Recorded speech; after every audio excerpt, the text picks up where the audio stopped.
Good morning विद्यार्थियों, समाधान classes के यूट्यूब चैनल पर आपका हार्दिक स्वागत एवं अभिनंदन। राजस्थान डेली करंट अफेयर्स की क्लास में आज अपन बात करेंगे 29 व 30 मार्च 2025 को जो भी राजस्थान से संबंधित महत्वपूर्ण करंट अफेयर्स के प्रश्न हैं उनके बारे में। आज अपन जो अपनी बजट सीरीज चल रही है उसके साथ साथ ही सौगात ए मोदी नाम से सेंट्रल गवर्नमेंट के द्वारा अभियान चलाया गया। ईद के मौके पर जो ये अभियान चलाया गया है उसकी राजस्थान में शुरुआत कहाँ से हुई है, साथ ही जो जिले थे अपने जहाँ 2 नगर निगम स्थापित किए गए थे पूर्वोत्तर सरकार में, तो फिर से नए नगर निगम बनने जा रहे हैं। इसके साथ ही शुरुआत करते हैं आज की अपन। ये रहा कल के लिए जो आपका प्रश्न था, अंतर्राष्ट्रीय अहिंसा दिवस कब मनाया जाता है? सभी को पता है, आंसर होगा 2 अक्टूबर को महात्मा गांधी जयंती और लाल बहादुर शास्त्री जी की जयंती के ऊपर अंतर्राष्ट्रीय अहिंसा दिवस मनाया जाता है। इसको अपन गांधी जयंती भी कहते हैं। 2 अक्टूबर राइट आंसर। आज का अपना पहला प्रश्न है, पिछली कांग्रेस सरकार के फैसले को बदलते हुए किन जिलों में एक ही नगर निगम रखा जाएगा? वेरी इंपॉर्टेंट प्रश्न है ये। और जैसे ही नगर पालिकाओं, नगर निगम, इनका नगर निकायों का पुनर्गठन हो रहा है अपने यहाँ, तो फिर से जो एक ही जिले में 2-2 नगर निगम बनाए गए थे उनको फिर से एक कर दिया है। तो उन जिलों को अपन देखते हैं कौन कौन है। ए ऑप्शन है जयपुर, बी जोधपुर, सी कोटा, डी उपरोक्त सभी। राइट आंसर होगा डी, कोटा, जोधपुर, जयपुर, इन तीनों ही जिलों में फिर से एक ही नगर निगम होगा स्थापित। पिछली कांग्रेस सरकार के समय इनमें 2-2 नगर निगम से इनको विभाजित किया था। आइए इनके बारे में देख लेते हैं कौन कौन से हैं वो। जयपुर, जोधपुर, कोटा में अब 2 नहीं, एक ही नगर निगम। पिछली सरकार ने 18 अक्टूबर 2019 में 3 शहरों में 2-2 नगर निगम का गठन किया था। जयपुर में ग्रेटर और हेरिटेज के नाम से, जोधपुर में उत्तर व दक्षिण के नाम से तथा कोटा में उत्तर और दक्षिण के नाम से 2-2 अलग अलग नियम बनाकर नगर निगम बनाए थे। उनको फिर से भजनलाल सरकार ने एक ही कर दिया है। तो याद रखिएगा, तीनों जिले काफी चर्चा में हैं। अगला प्रश्न,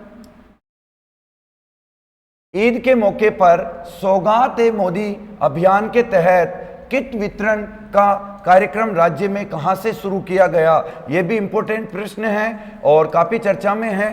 प्रधानमंत्री मोदी जी द्वारा ईद के मौके पर जो भी ये किट दिया जा रहा है जिसमें सेवइयाँ वगैरह और शक्कर वगैरह और महिलाओं के लिए ड्रेस वगैरह, ऐसे कुछ इसमें किट में सारी वस्तुएं हैं।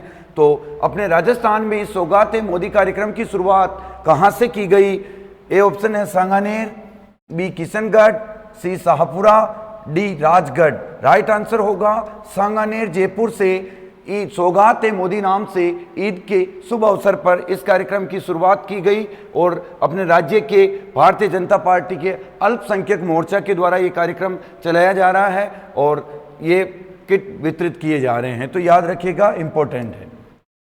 अगला प्रश्न है अपना, राजस्थान का पहला अंतर्राष्ट्रीय आर्टिफिशियल इंटेलिजेंस रोबोटिक्स संस्थान कहाँ शुरू किया जाएगा? ये भी अच्छा प्रश्न है। राज्य का पहला आर्टिफिशियल इंटेलिजेंस रोबोटिक्स संस्थान शुरुआत होने जा रहा है। तो किस विद्यालय में ये शुरुआत होने जा रही है? विश्वविद्यालय में। ए ऑप्शन है निम्स विश्वविद्यालय जयपुर, बी एमएलएस विश्वविद्यालय उदयपुर, सी एमडीएस विश्वविद्यालय अजमेर, डी वीएमओ विश्वविद्यालय कोटा। तो राइट आंसर होगा ए, निम्स विश्वविद्यालय जयपुर में ये शुरुआत होने जा रही है। देख लेते हैं ये संस्थान कैसे क्या काम करेगा। निम्स विश्वविद्यालय में प्रदेश का पहला अंतर्राष्ट्रीय आर्टिफिशियल इंटेलिजेंस रोबोटिक्स संस्थान शुरू होने जा रहा है। भारत के शिक्षा और तकनीकी विकास के क्षेत्र में ये ऐतिहासिक कदम होने वाला है। तो याद रखिएगा इस विश्वविद्यालय का नाम, आने वाले एग्जामों के लिए बहुत उपयोगी प्रश्न होगा ये। आजकल एआई वगैरह का जमाना आ गया है, तो इसकी शुरुआत अपने राजस्थान के पहले विश्वविद्यालय में होने जा रही है, निम्स जयपुर। आगे बढ़ते हैं। अगला प्रश्न है अपना अगला प्रश्न है, देश का पहला सिकल सेल वेलनेस हब कहाँ शुरू किया जाएगा? ए ऑप्शन है जयपुर, बी उदयपुर, सी अजमेर, डी पाली। राइट आंसर होगा बी, उदयपुर से देश का पहला सिकल सेल वेलनेस हब बनाया जा रहा है। याद रखिएगा, इस प्रकार का ये प्रश्न कभी कभी एग्जामों में आ जाता है। ये क्या काम करने वाला है? आरएनटी के बाल चिकित्सालय में सिकल सेल वेलनेस हब बनकर तैयार हो गया है। इसमें सिकल सेल एक आनुवंशिक बीमारी है, ध्यान रखिएगा, और ये बीमारी जनजातीय क्षेत्रों में विशेष तौर से पाई जाती है, इसलिए उदयपुर में ये शुरुआत होने वाली है। उदयपुर के RNT जो चिकित्सालय है उसमें ये जनजातीय क्षेत्रों में अधिक पाई जाती है। आंकड़ों के अनुसार जनजातीय आबादी का 30% हिस्सा इससे प्रभावित है। इस बीमारी में मरीजों में खून की कमी, बार बार खून चढ़ाने की जरूरत, हाथ पैरों में सूजन जैसे लक्षण पाए जाते हैं और पैरालिसिस जैसे लक्षण भी इसमें बच्चों में बार बार पाए जाते हैं। तो इसको कम करने के लिए केंद्र सरकार 2047 तक इस बीमारी के उन्मूलन का लक्ष्य रखकर ये कार्यक्रम चलाया है। इसी के तहत RNT उदयपुर में ये वेलनेस सेंटर शुरुआत होने जा रही है। अगला प्रश्न है अपना, देश की पहली पोटास खदान की नीलामी किस राज्य में की जाएगी? इंपॉर्टेंट प्रश्न है। ऐसा राज्य है पर अपने भारत का जो पहली बार पोटास खनिज की नीलामी करने जा रहा है, तो वो कौन सा राज्य है? ए ऑप्शन है Udaipur, B Rajasthan, C Maharashtra, D Jharkhand. Right answer होगा बी, अपना राज्य राजस्थान देश में पहली बार पोटास खनन की नीलामी की शुरुआत करने वाला राज्य बनने जा रहा है।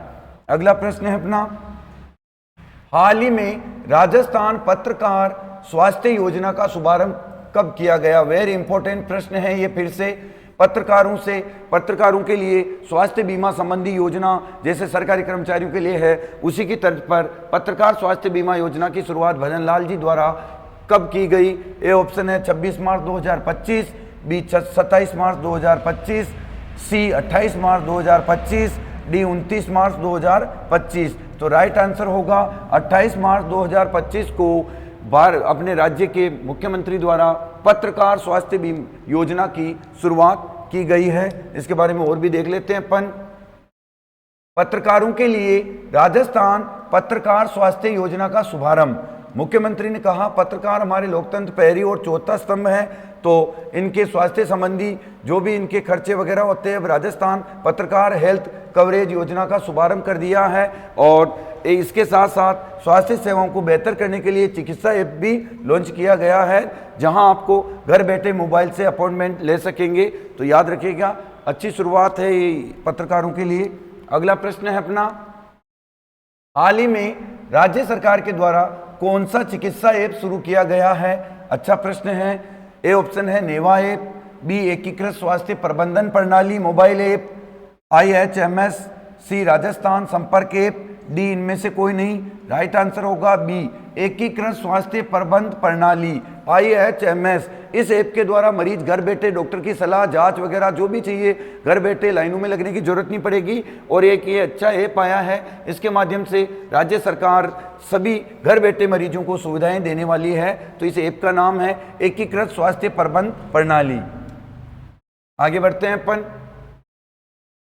खेलो इंडिया पैरा गेम्स 2025 में राजस्थान पदक तालिका में किस स्थान पर रहा? ये फिर से आज का अपना वेरी इंपॉर्टेंट प्रश्न, और आने वाले एग्जामों में आपको ये किसी न किसी पेपर में दिखाई देने वाला है। खेलो इंडिया पैरा गेम्स हो रहे हैं अभी दिल्ली में, और ये संपन्न हो चुके हैं। और इसका पदक तालिका में राजस्थान का कितने पदक मिले हैं तो वो देख लेते हैं अपन। ए ऑप्शन है 22, बी 18, सी 24, डी 64। राइट आंसर होगा 64 डी। 64 पदक के साथ राजस्थान पदक तालिका में चौथे स्थान पर रहा है। और इसी खेल में चूरू की रवीना शेखावत ने डिस्कस थ्रो गेम में स्वर्ण पदक जीता है। तो ये भी इंपॉर्टेंट है, रवीना शेखावत चूरू की डिस्कस थ्रो गेम में स्वर्ण पदक जीता है। और राजस्थान 64 पदक के साथ चौथे स्थान पर रहा है। 22 स्वर्ण जीते हैं राजस्थान ने, 18 रजत जीते हैं और 24 कांस्य पदक जीते हैं। टोटल 64 पदक के साथ चौथा स्थान रहा है दिल्ली में आयोजित खेलो इंडिया पैरा गेम्स 2025 में। देख लेते हैं आगे अपन। और प्रथम पे रहा है हरियाणा, इसने 104 पदक जीते हैं। अपना राजस्थान चौथे स्थान पे रहा, 22, 18, 24, 64 पदक के साथ चौथे स्थान पर राज्य रहा है। आगे बढ़ते हैं अपन। ये रहा आपके लिए प्रश्न, अधिक से अधिक कमेंट बॉक्स में आंसर दीजिए। अंतर्राष्ट्रीय बालिका दिवस कब मनाया जाता है? बार बार एग्जाम में पूछा जाता है। 15 अक्टूबर, 13 अक्टूबर, 10 अक्टूबर, 11 अक्टूबर। जो भी आपका राइट आंसर है अधिक से अधिक कमेंट बॉक्स में दीजिए। आज के लिए इतना ही, धन्यवाद।